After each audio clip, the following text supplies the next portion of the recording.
You're tuning into Black and White Sports on YouTube. The no-holds-barred truth on sports. The main event starts now. I'm back. Rudrance for Black and White Sports. Oh, what a tangled web we weave when we choose to deceive.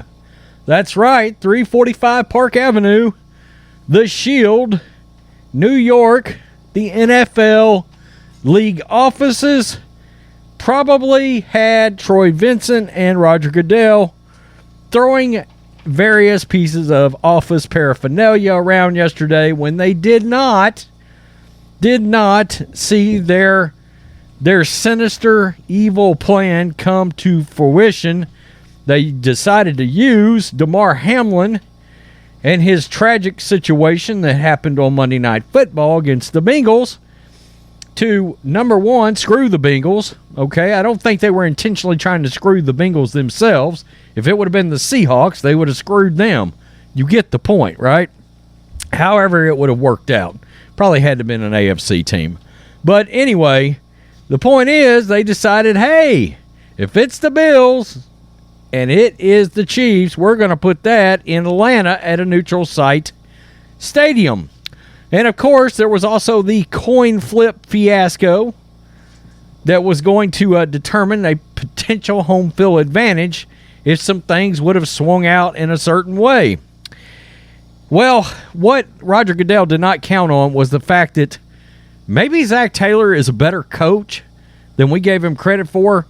In particular, he may be at least a better motivator than we gave him credit for. And the Bengals, quite frankly, are a really damn good football team. Okay, there's only two teams that have won a shit ton of games in a row at this point, and that's the Niners and the Bengals.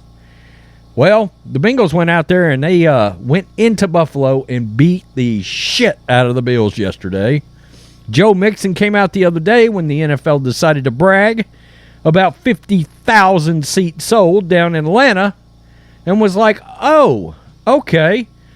Y'all are bragging about the fact that you're selling a lot of seats for a game you're hoping we don't make it to.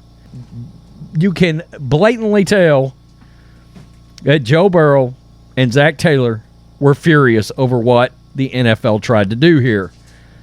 Let's get to Joe Burrow because Joe Cool was pulling no punches.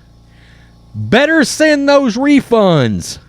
Joe Burrow's grip on AFC remains firm, and he's not ready to bow to Josh Allen or Patrick Mahomes.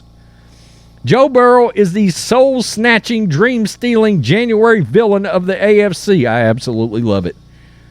Patrick Mahomes may be better. Josh Allen is certainly stronger.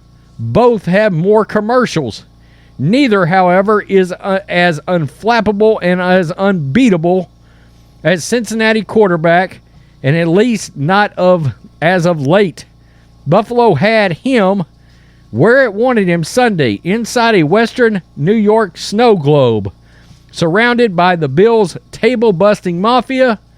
That included no less than Damar Hamlin inspirationally looking down through snowflakes. All of Buffalo had been waiting 1 year and 13 seconds for this. Another shot in the divisional round, another chance at the Chiefs, another push towards the Super Bowl. If not last year, then what year, they wondered. Well, if not now, when? Maybe when Joe Burrow retires, which, considering he's 26, is going to be a while. Wow. Cincinnati, 27-10, and Burrow and his Bengals, it's back to Kansas City, where they won the AFC title last year. For the Bills, it's back to historic misery. Quote, domination, Burrow said on CBS after, from start to finish. It wasn't just Burrow's on-field performance, although that was impressive.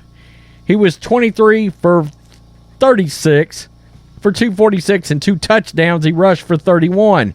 It felt like football. It felt like fun. Wow.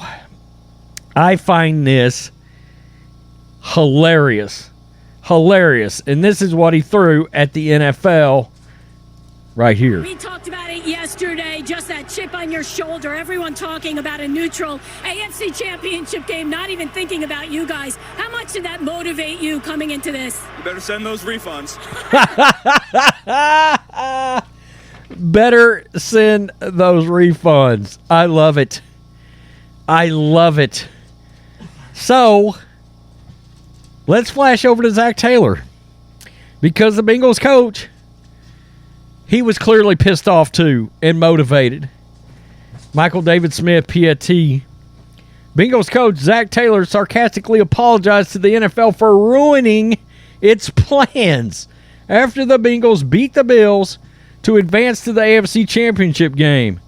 After the regular season Bengals-Bills game was canceled, by the way, the Bengals were leading that game, the NFL had planned a coin toss to determine home field advantage if the Bengals finished a half a game ahead of the Ravens in the AFC North, and had planned a neutral site AFC Championship game had it been the Bills against the Chiefs. The Bengals thwarted those plans by beating the Ravens in the season finale and by beating the Bills on Sunday. Quote, "It is tough because they have to formulate their plans for coin tosses, and they've got to formulate their plans for neutral site games, and we just keep screwing it up for everybody," Taylor said after the win, "and I hate that for the people who have to endure all the logistical issues. We just keep screwing it up, so I'm sorry." And of course, that is him sarcastically urinating all over Roger Goodell and the NFL. I love this. I'm a Niners fan, so obviously I'm going to be pulling for the Niners. And if it's the Bengals and the Niners in the Super Bowl, I'll be pulling for the Niners. But if the Niners lose and the Bengals are left standing, then I'm pulling for the Bengals all the way. I mean, I'm hoping for an old school Bengals 49ers Super Bowl selfishly, and of course I'm going to pull for my team. But I like these Bengals. I like Zach Taylor. I like Joe Burrow. Joe Cool, a new Joe Cool for our age, and it's priceless. They simply, neither one of these guys give a F about anything other than coming into your building and beating your ass. And if the league is involved, giving them a stone cold double middle finger stunner straight to the face hole, cracking 2 beers and walking out of an NFL arena, probably down in their face talking shit, much like Steve Austin on Vince McMahon way back in the day. Man, those were good days of wrestling. Damn. Tell me what you think, black and white sports supporters. Joe Burrow, better send those refunds. Zach Taylor, hate to keep effing this up for y'all, but F you, essentially. Peace. I'm out. Till next time. Thanks for watching the show. Be sure to like, comment, and subscribe. Be sure to tune in next time on Black and White Sports.